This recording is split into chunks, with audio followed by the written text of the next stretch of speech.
आपने सोचा था कि सम्राट चौधरी मुख्यमंत्री होंगे? नीतीश की कृपा के बिना सम्राट जी आगे नहीं बढ़ते। सम्राट जी ने खुद आपको बताया कि वो ना मुझे कोई जानकारी नहीं। नीतीश जी ने इनको पूरा अपना विचार गुण सब दे दिया है। तो ये सोचिए, आज लालू कहाँ है? मुझे तो सिर्फ याद है कि जब वो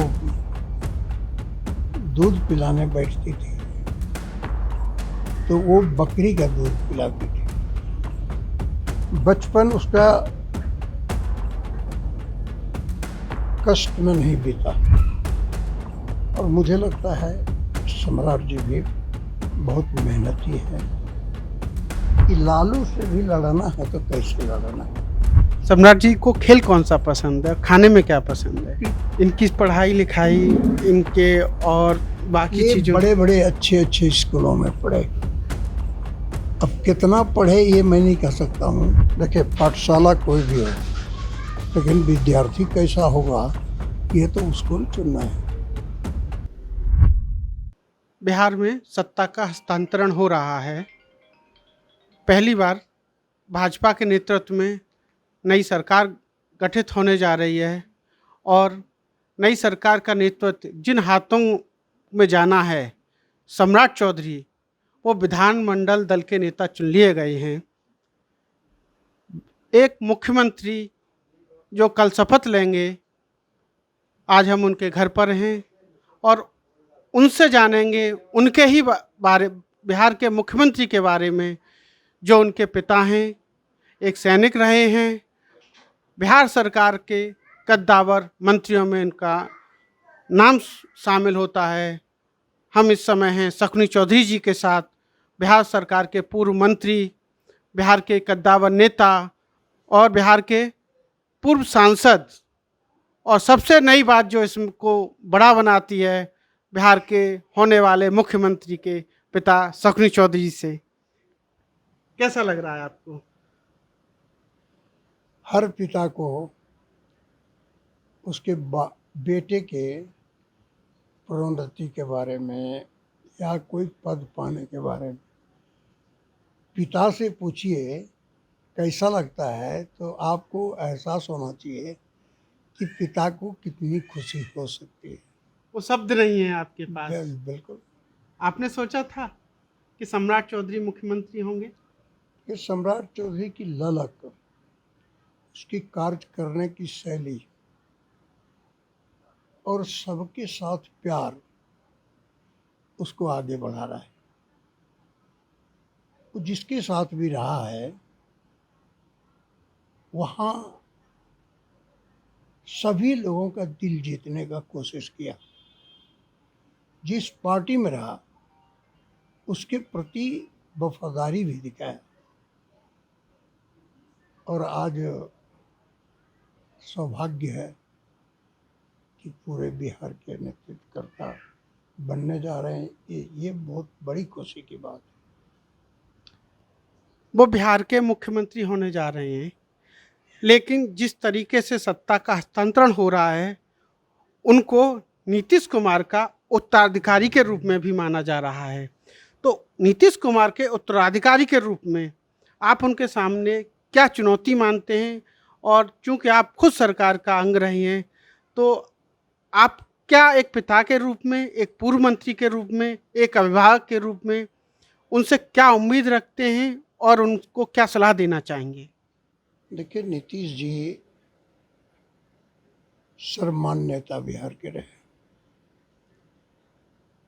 नीतीश जी जिस तरह प्यार किए सम्राट चौधरी को, और सम्राट चौधरी ने जिस प्यार को आशीर्वाद के रूप में लिया,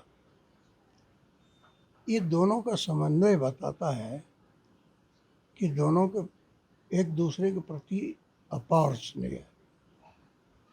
और अपार स्नेह रहने के कारण दोनों एक दूसरे के प्रति वफादारी दिखा रहे हैं। और लगता है कि नीतीश की कृपा के बिना सम्राट जी आगे नहीं बढ़ते।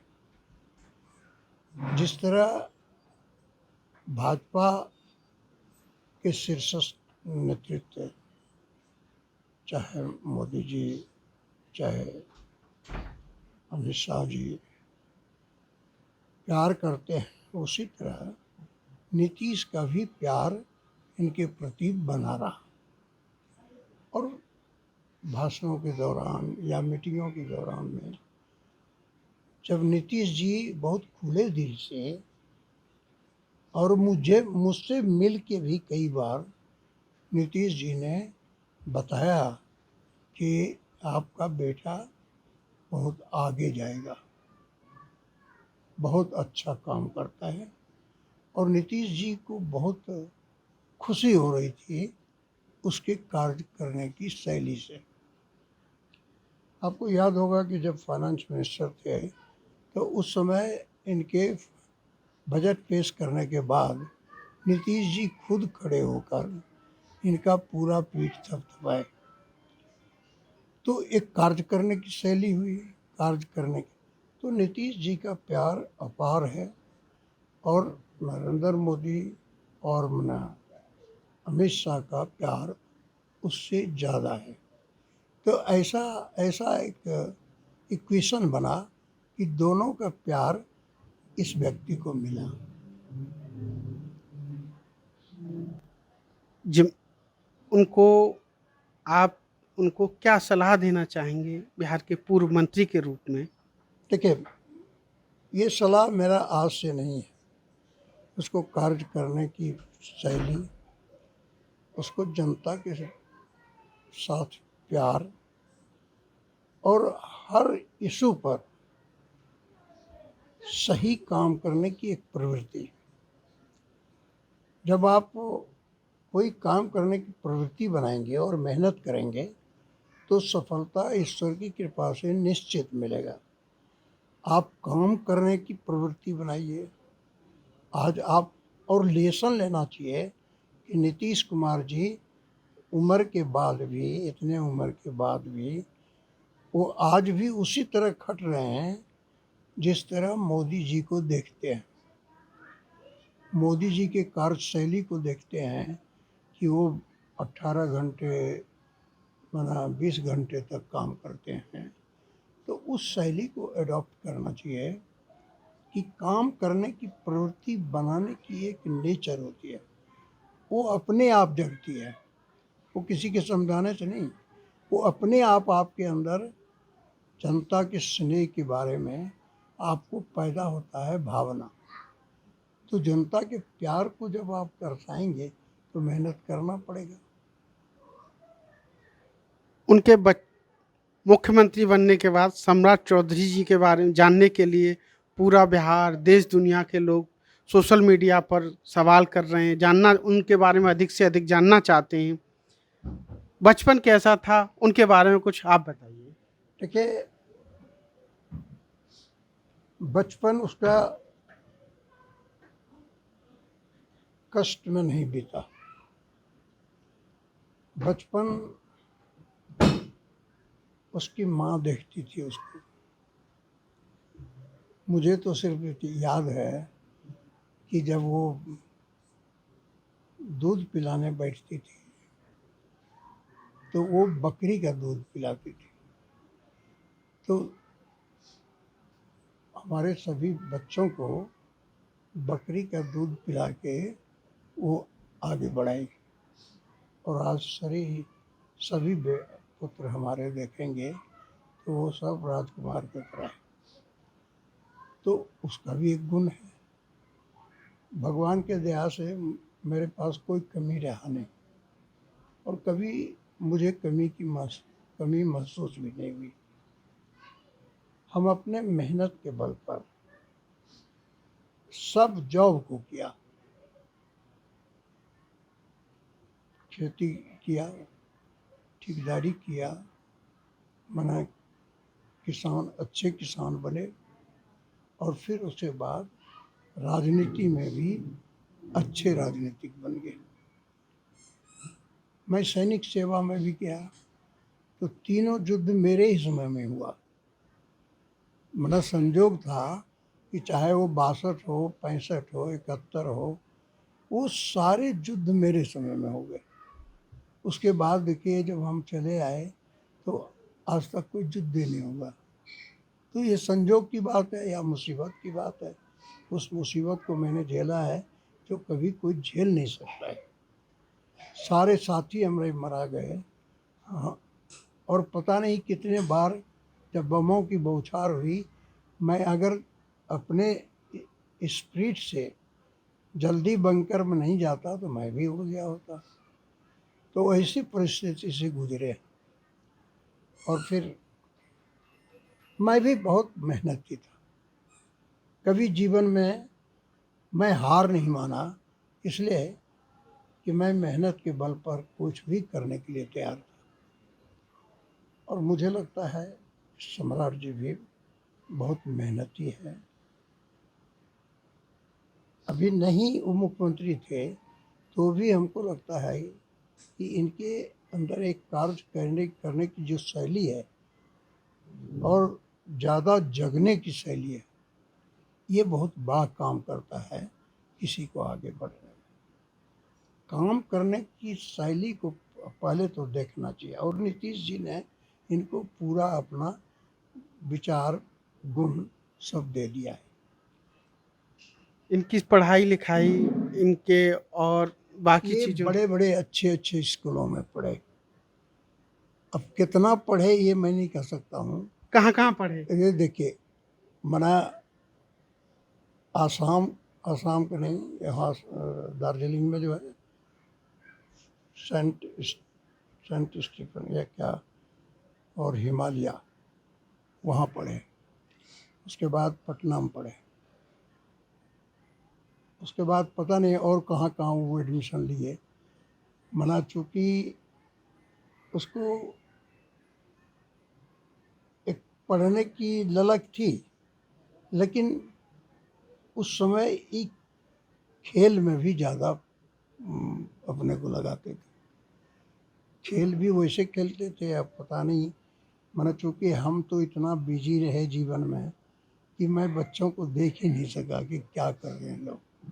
बना, लेकिन कोई इंजीनियर बना, कोई अच्छा बिजनेसमैन बना। फिर कई स्कूल हम चला रहे हैं, स्कूल सब देखभाल, चाहे बीएड हो, चाहे स्कूल हो, सारे स्कूल मेरे ही नाम से है। और सारे स्कूल को ये लोग चला रहे हैं। तो बहुत मने बड़ी खुशी होती है कि एजुकेशन साइड में हमारे ही कैंपस में सब चीज़ें, मना कोई चीज़ की कमी नहीं है। पहले भी हम स्कूल बनाते रहे ना, मेरे परिवार के नाम पर पहले भी हाई स्कूल रहा। मतलब सारे लोग सारे जगह पर बहुत अच्छा एक सोसाइटी डेवलप किया है मैंने। और मैंने जिस लगनता के साथ, मना समझिए कि 7 बार चुनाव जिताने के बाद जिस लगन से मैंने काम किया, वो भी एक इतिहास है। सम्राट जी को खेल कौन सा पसंद है? खाने में क्या पसंद है? क्रिकेट भी है, क्रिकेट से ज़्यादा संपर्क रखता है। पहले तो फुटबॉल था तो फुटबॉल ही खेलता था। खाने का पसंद उसका जो भी उसी के पसंद में जो आया वही खाते हैं। ये नहीं कि यही चीज़ खाएंगे, ये नहीं है। जो उनको पसंद आया कि आज हम खीर खाएंगे, आज हम वेज खाएंगे, तो ना उसी तरह का चीज़ वो खाते हैं। आपको कब पता चला कि सम्राट जी मुख्यमंत्री के लिए नहीं, शपथ लेंगे? मुझे तो कल से ज़्यादा एक्टिविटी मालूम हुई, क्योंकि पार्टी के शीर्षस्थ नेता से मेरा कोई संबंध नहीं, ना किसी से बात भी होती है। ये सारा डील इन लोगों का पार्टी ही करता है। तो पार्टी कहाँ से बात उठाता है, नहीं उठाता है, और कैसे उसका प्रोसेस है, वो अपना तय कर लेता है तभी किसी को आगे बढ़ाता है। सम्राट जी ने खुद आपको बताया कि वो ना, मुझे कोई जानकारी नहीं। हम तो अभी अभी किया। मतलब अभी तो सम्राट जी के बारे में जो जानकारी मिली वो आपको दूसरे माध्यमों से मिली, टीवी से नहीं, मिली? टीवी आजकल तो सब टीवी हर एक बात को आउट करता है। पटना कब आना हुआ आपका? अभी आया। एक राजनीतिक सवाल है मेरा कि जब सम्राट चौधरी विधानमंडल दल के नेता चुन लिए गए तो राष्ट्रीय जनता दल की तरफ से प्रतिक्रिया आई और उन्होंने उनकी इस उपलब्धि को ये खुद श्रेय लेने की कोशिश की कि सम्राट उन्हीं की पाठशाला के छात्र हैं। देखिए, पाठशाला कोई भी हो, लेकिन विद्यार्थी कैसा होगा ये तो उसको चुनना है। पाठशाला तो इतने हैं स्कूल बिहार में, लेकिन कहाँ से अच्छे लड़के निकाल लेंगे वो तो अपने आप उसके कार्य पर निर्भर करता है। तो पाठशाला क्या, मान लीजिए एक बार निर्दलीय जो है वो चुनाव विधान परिषद में, तो जितना दिन रहे ड्यूटी किया। फिर मैंने अभी आप देखेंगे किसी भी हालत में राजद से जीते, उस समय एक मेरे अंदर ये था भावना कि लालू से भी लड़ना है तो कैसे लड़ना है। तो कांग्रेस के साथ में था और लालू से लड़ाई हुई, और ऐसा तैसा लड़ाई नहीं हुई। अंग्रेज भी फेल हो गया जिस तरह का अत्याचार लालू ने मेरे पर किया। मना आप सोचिए कि मर्डर कौन करे, अब मेरे को फंसा दिया। मना मेरा बेटा को फंसा दिया, 14 परिवार को फंसा दिया। लेकिन ईश्वर तो सब देखता है, हम और आप नहीं देखिए, लेकिन भगवान कहीं न कहीं से देखता है और उसका रिजल्ट उसी तरह देता है। जयप्रकाश और राजू सिंह ये लालू को समझाने वाले थे, उल्टा सीधा समझा के, और मुझे शूटिंग ऑर्डर लालू ने दे दिया। बताइए, ना मैं कहीं हूँ, ना कोई मुझे पहचाना, ना कोई जाना, और मैंने मर्डर हुआ कहाँ और हम हैं कहाँ वो भी उस दिन काउंटिंग कर दी है। तो वैसी हालत में ईश्वर ने जजमेंट दिया और जितने अफसर ने मेरे पर चार्ज किया था उस सारे अफसर को सज़ा मिली, बिहार सरकार को सज़ा मिली, और बिहार सरकार ने मानवाधिकार के आदेश से मुझे 25,000 रुपया जुर्माना में दिया। तो ये सोचिए, आज लालू कहाँ है? आप जब पावर में थे तो किसी को फंसा दो, किसी को बचा दो, ये काम जो किए, तो आज ईश्वर आपको नहीं ना बचा रहा है। आप देखिए कहाँ चले गए आप। तो कभी भी किसी के साथ अन्याय नहीं करना चाहिए। तो अभी हमारे साथ से शकुनी चौधरी जी और बता रहे थे कि सम्राट जी बचपन में कैसे थे, राजनीति में क्या है, और उन्होंने जो सबसे बड़ी बात सबसे आखिर में कही कि किसी के साथ अन्याय नहीं करना चाहिए। एक पिता के रूप में वो अपने बेटे सम्राट चौधरी जो कल बिहार के मुख्यमंत्री होने जा रहे हैं उनको एक संदेश दे रहे हैं। प्रभात खबर के लिए मैं अनुज शर्मा और मेरे साथ हैं राजकमल। प्रभातखबर.com, विश्वास वही, रफ्तार नहीं।